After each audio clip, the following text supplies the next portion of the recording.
What's going on YouTube? It's your boy DJ Skandalous here. We're back with another episode of Skandalous Talk. For this one, we're going to break down some recent Snoop Dogg news. Let's get it. I'm built for it, nigga.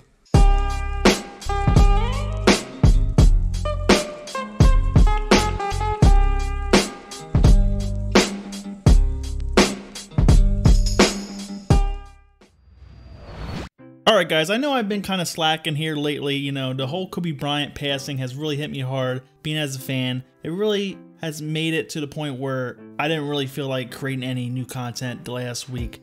But I'm going to try to get out of that funk right now and get into a new groove.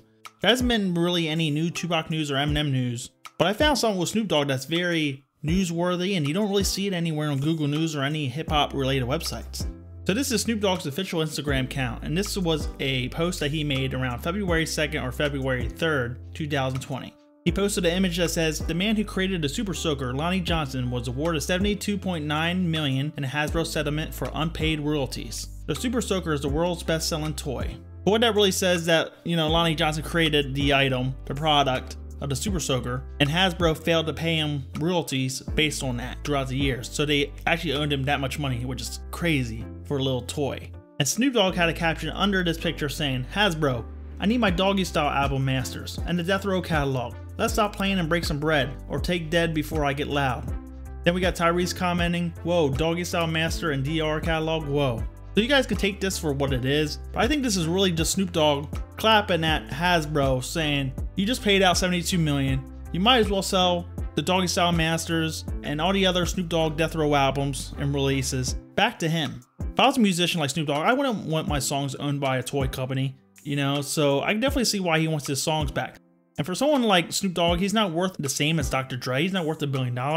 Google says over 125 million, but who knows how much his net worth actually is. He would definitely love to get royalties for his original albums that he released on Death Row. But also, it'll be a great way for him to actually use his material in movies and documentaries and a biopic about his life. He wouldn't have to go to Hasbro to get a licensing agreement and actually pay for usage of the songs.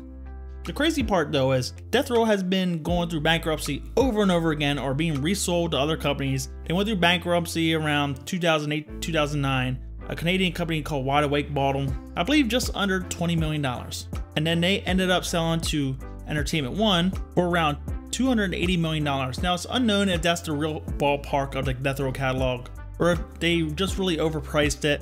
But then this year, Hasbro actually bought out the whole company of Entertainment One, which included the Death Row catalog, as well as Entertainment One's child-oriented content, you know, cartoons like Peppa Pig. And Death Row just happened to be part of that deal. I don't think Hasbro even wanted anything to do with Death Row. It was just basically like a sub-label under a major label. It was just like a little bonus caveat. From what I know is Entertainment One is still acting as their own company on their own behalf. They're just owned by a larger company now, Hasbro. But it's unclear how they would go about getting the rights or getting the permission to actually release Death Row era content from Snoop Dogg, Dr. Dre, Danny Boy, Jewel, Michelet, OFTB, and other artists like that. They may actually have to get approval from Hasbro, we aren't too sure. But what I think is Hasbro is just going to continue to make royalties on the music, not really do anything with the catalog. So selling a portion of the catalog or the entire Death Row catalog to Snoop Dogg may actually be beneficial for them. But they might actually make back tens of millions of dollars in the next couple decades just by owning the catalog. But right now they could cash out, get 20 million, or get 280 some million. Now Snoop Dogg is not worth that much, but if he partnered with someone like Dr. Dre or Jimmy Iovine or Eminem, they could buy the entire Death Row catalog. And Jimmy Iovine and Universal has a lot of pull within the whole movie and music worlds. But for me, I think it'd be great if Snoop Dogg actually owned his own content. Like I said, he could use it for a documentary, a biopic on his own life, also re-releases. Maybe he could actually even release his own unreleased songs and pure CDQ quality, also remixes of those old songs as well. And maybe this may be the best way to get the Dr. Dre Death Row era content that was never released, that he was working on, called the Chronic 2 album. That includes the next episode original version, which sounds nothing like the retail version from the Chronic 2001. There's a lot of Dr. Dre songs and Snoop Dogg's from Death Row era days that you can find on YouTube that hasn't been released yet. And even though it's on YouTube, it's in degraded quality. So the only way for us to get that in like a pure album sound quality would be for an official release. And it's also beneficial for people like Dr. Dre and Snoop Dogg to actually gain rights to their material because it sets up their family long after their passing to make royalties on the music, as well as, like I said, licensing those songs off for movies and having remixes made for movies as well. The same thing with the Tupac catalog that the estate owns. The best way for them to make a profit going forward is actually releasing the music, remixing the music, and releasing the originals. Then you have more songs that you can gain royalties on for decades and decades, and more songs that could be in movies.